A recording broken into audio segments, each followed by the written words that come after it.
gentlemen, boys and girls, and all other living organisms that have a comprehensive thought of what's going on in this video, I welcome you once again to another one of the second edition commentaries for Battlefield Play4Free, and this time I'm actually going to be going over the 416 carbine.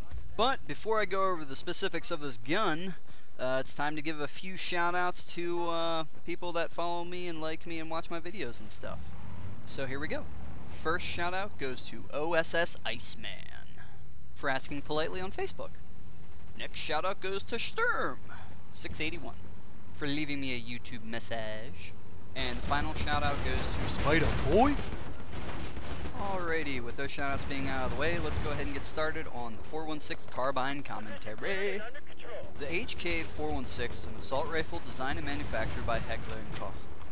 It uses the AR-15 platform, originally conceived as an improvement to the Colt M4 carbine with the notable inclusion of a gas piston system derived from the HK-G36.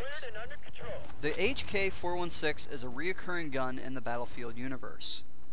Its first appearance was actually in the first Battlefield Bad Company game. This gun also makes its appearance in Battlefield Bad Company 2 and in Battlefield 3.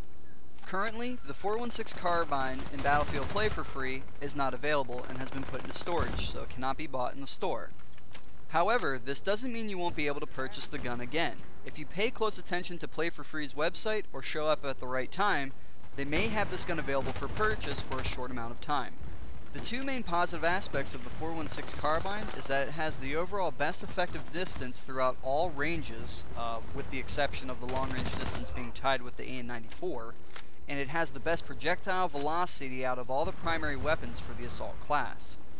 Also, the other really nice thing about the 416 carbine is that when you actually switch the weapon out for a secondary or another primary weapon, it's actually a smidgen faster, so there's less time between switching from this weapon to another one. The total amount of ammo you get with the base 416 carbine is 60, and that's 20 bullets per magazine. The reload time is a little over 4 seconds, which is kind of a bit slower than average. The total amount of damage the 416 carbine can do at close range seems to stay around the mid 20s in damage, and as far as headshots, it'll take 2, possibly 3 headshots to kill your enemy. At medium ranges, it does low 20s in damage if you're just going for body shot, and it will take 3 headshots to kill your enemy. And at long ranges, it'll do anywhere from 18 to 22 damage, and it will still take 3 headshots just to kill your enemy.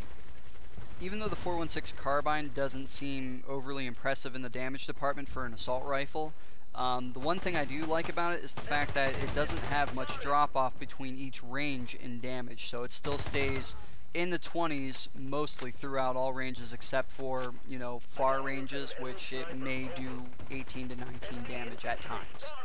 But the really satisfying and rewarding part about the 416 carbine is knowing the fact that, if you can maintain headshots quite effectively with this carbine, it's very rewarding and you can expect to get a lot of kills with this rifle. However, one of the major drawbacks with the 416 carbine is if you're trying to maintain accurate shots, the iron sight does not line up correctly at all. If you take a look at the screenshot I provided, you'll notice that the actual crosshair is into the center of the end of the sight and a little off to the left. But due to the thickness of the standard iron sight, it's kinda hard to line up headshots from even medium to longer ranges because of this. So I definitely would recommend putting the hollow sight or the rapid aim red dot on this gun if you're going to use it. Of course, when firing this gun from close to medium ranges, you can get away with fully automatic shots.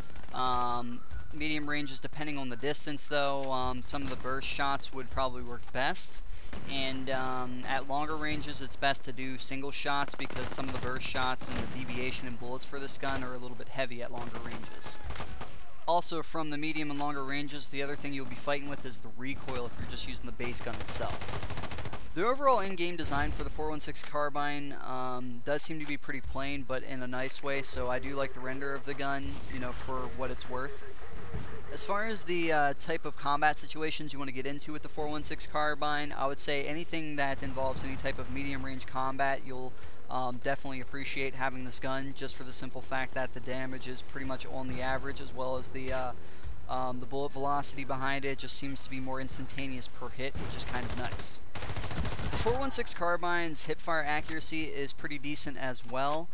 So if you want to use the hipfire at closer ranges, it's definitely permissible to do that with the 416 carbine and be able to maintain successful results. The types of people I feel that would enjoy the 416 carbine are the G3A4 aficionados that are pretty much interested in stepping up their game just a little bit. One of the big problems you'll run into is at long-range engagements, especially against recons or snipers. Just for the simple fact that when you aim down sight with the base 416 carbine, the iron sight, like I said, is extremely off. And not only that, but the kicker of it being off, it, doesn't give you much of an advantage because of the thick iron sight that it has at the end of the gun. So being able to maintain accurate shots from longer ranges, you're almost going to be better off switching to your secondary pistol and trying to take them out that way. Of course, like I said, the ideal effectiveness of this gun is definitely at medium ranges, which is around 20 to 40 meters. So try and keep your enemies within that range so that way you can actually take them out quite effectively, regardless of the class that they're playing. When jumping and shooting the 416 carbine, it still maintains pretty decent accuracy even at closer ranges, but it's still a little bit too hairy of a situation to risk, so it's better just to go around the corner sprinting and then pause and crouch and use your hip fire to shoot your 416 carbine. The ideal maps to play on with the 416 carbine, if you had a working iron sight, would definitely be Karkand or Moshter, because they are pretty forceful medium range maps that you can play on and become quite effective with the 416 carbine. Also, Myanmar is a good map to play on with the 416 carbine because it is a medium range map as well, so you do get into those types of combat situations quite a bit. Basra is also another good map to play on for the 416 carbine.